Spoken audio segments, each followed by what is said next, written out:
नमस्कार, आप सबका स्वागत है उत्तराखंड की आवाज़ में। और आप देख रहे हैं घनसाली विधानसभा की बाल गंगा रेंज की एक दुखद घटना। आपकी जानकारी के लिए बताते चलें, कल देर शाम 6 बजे के करीब मैकोट गांव में एक दुखद हादसा घटित हो गया, जिसमें 12 वर्षीय बालक को गुलदार ने अपना निवाला बना दिया।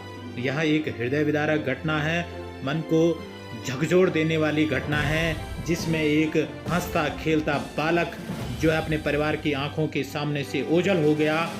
इस दुखद घटना के बारे में आपकी जानकारी के लिए बता दें कि बालक का नाम अर्नव चंद रमोला, पिता का नाम रणवीर चंद रमोला और घटना देर शाम 6 बजे की है। जो है जिस तरह से जानकारी निकलकर सामने आई और घनसाली थानाध्यक्ष ने बताया है कि रात्रि 8 बजे उनके पास 112 से सूचना मिली कि बालक वहां से गायब है गांव से, कि उसके पिताजी के द्वारा ऐसी सूचना दी गई। जिसके बाद जो है मय फोर्स के साथ जो है प्रशासन जो है 10-11 बजे वहां पर पहुंचा। उसके बाद खोजबीन शुरू की गई। जंगलात विभाग के लोगों को वहां पे वो भी पहुंच चुके थे, क्योंकि क्षेत्र राजस्व विभाग का था, इसलिए राजस्व विभाग के लोग भी पहुंच गए थे। और ऐसे में बालक की खोजबीन शुरू की गई, जिस पर लगभग 1:30 बजे रात्रि को बालक का शव जो है झाड़ियों में मिला, जिससे लोगों में दहशत का माहौल बन गया। क्योंकि ये जो घटना है देर शाम की है और 5-6 बजे का टाइम है। ऐसे में लोग हैं, स्थानीय लोगों के जो बच्चे हैं वो खेलने जाते हैं, इधर उधर सामान के लिए जाते हैं। ऐसे में जिस तरह से एक घटना घटी उसको लेकर जो है नौनिहालों पर एक बड़ा खतरा बन गया है बालगंगा क्षेत्र में। और उसके बाद जो है शव को जो है पिलकी अस्पताल लाया गया, जहां सुबह पोस्टमार्टम के बाद जो है शव को परिजनों को सौंपा गया है। परिजनों और पूरे क्षेत्र में शोक की लहर दौड़ पड़ी है। और हमसे जुड़ रहे हैं इस पूरे मामले को लेकर शिक्षक आरबी सिंह, क्या कुछ कहना है उनका इस पूरे प्रकरण को लेकर। आरबी सिंह जी, जिस तरह से एक दुखद घटना घटी है और एक परिवार का हंसता खेलता चिराग उनकी आंखों के सामने से ओझल हो गया, बहुत दुखदाई ये घटना है, आपका क्या कहना है इस पूरे प्रकरण को लेकर। मैंने तो जैसे ही यह घटना सोशल मीडिया पर देखी और सुनी, बहुत बुरा लगा। वह हमारा छात्र था, वह कक्षा 6 में अध्ययनरत था और एक शिक्षक होने के नाते संपूर्ण शिक्षक जो है इस दुखद घटना से बहुत ज़्यादा दुखी है।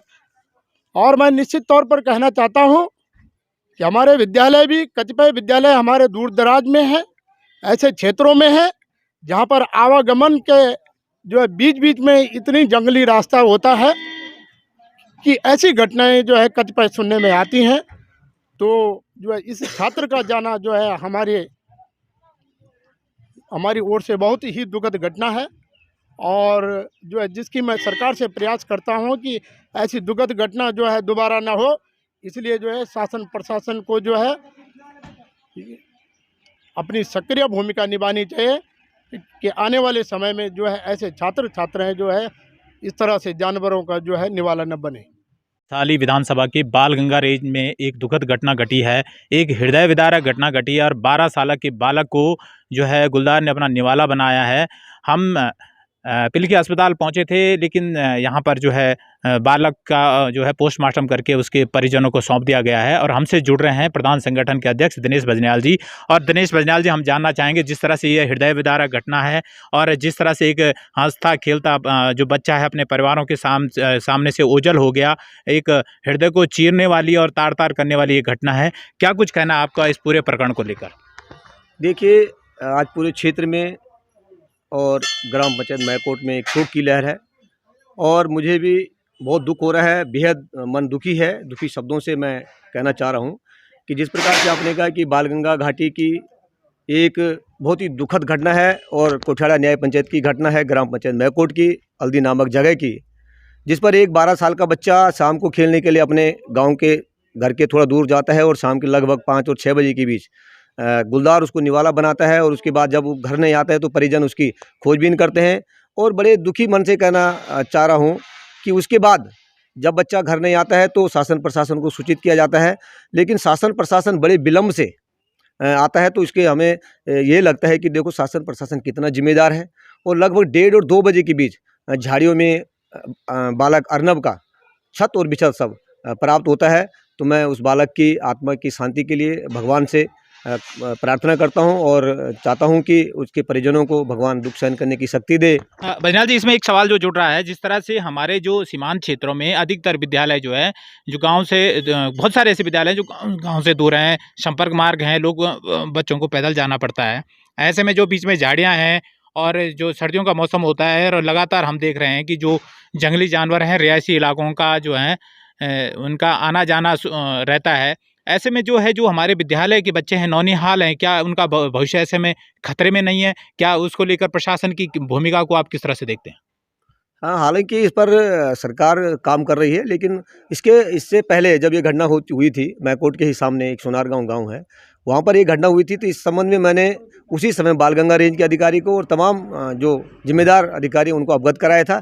उसके बावजूद भी उस समय तो हालाँकि इन्होंने रात के गश्त लगाई, उसके बाद पटाखे वगैरह जो भी इन्होंने संसाधन इनके पास थे किए इन्होंने। लेकिन दुःख इस बात का है कि उसके बाद भी सुअरों को आतंक है। जैसे कि आपने कहा कि हमारे कई स्कूल ऐसे हैं कि जो गाँव के दूर हैं, तो खतरा बना हुआ रहता है। तो हमने शासन प्रशासन से कई बार लिखित में और मौखिक में इसकी जानकारी भी दी है। लेकिन हालाँकि फिर भी ये जो है अधिकारी और कर्मचारी फिर भी अपनी जिम्मेदारी का पूर्ण रूप से निर्वाह नहीं कर रहे हैं। और ये जो जिम्मेदार अधिकारी हैं, वो यदि अपनी जिम्मेदारी का पालन नहीं करेंगे तो निश्चित रूप से इन पर गाज गिरेगी। ये मैं कहना बैजनाथ जी, जिस तरह से घटना है और 5-6 बजे से बच्चा जो है मिसिंग चल रहा है, क्योंकि साफ है कि अगर 5-6 बजे से जो बच्चा मिसिंग चल रहा था, तो निश्चित तौर पर इसी समय के दौरान उस पे हमला हुआ होगा, उसको जो है निशाना बनाया गया होगा। तो ऐसे में नहीं लगता है कि जहाँ तक ये बच्चे हैं और जहाँ तक ग्रामीण क्षेत्र हैं, वहाँ पे बच्चे जो हैं शाम को ही जो है इधर-उधर आवागमन करते हैं, एक घर से दूसरे घर में, या इधर-उधर जो है उनका आना-जाना लगा रहता है गाँव में। और अगर इस तरह की घटनाएँ हो रही है, तो कितने सुरक्षित हैं हमारे गाँव के बच्चे, कितने सुरक्षित है हमारे गाँव के नौनिहाल?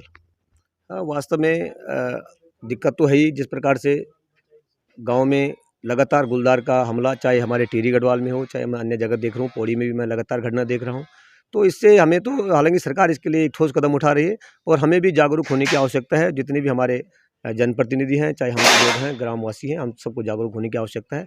और हम इस पर जो है सरकार को भी अवगत कराएंगे और अपने स्थानीय जो प्रशासन है इनको भी अवगत कराएंगे।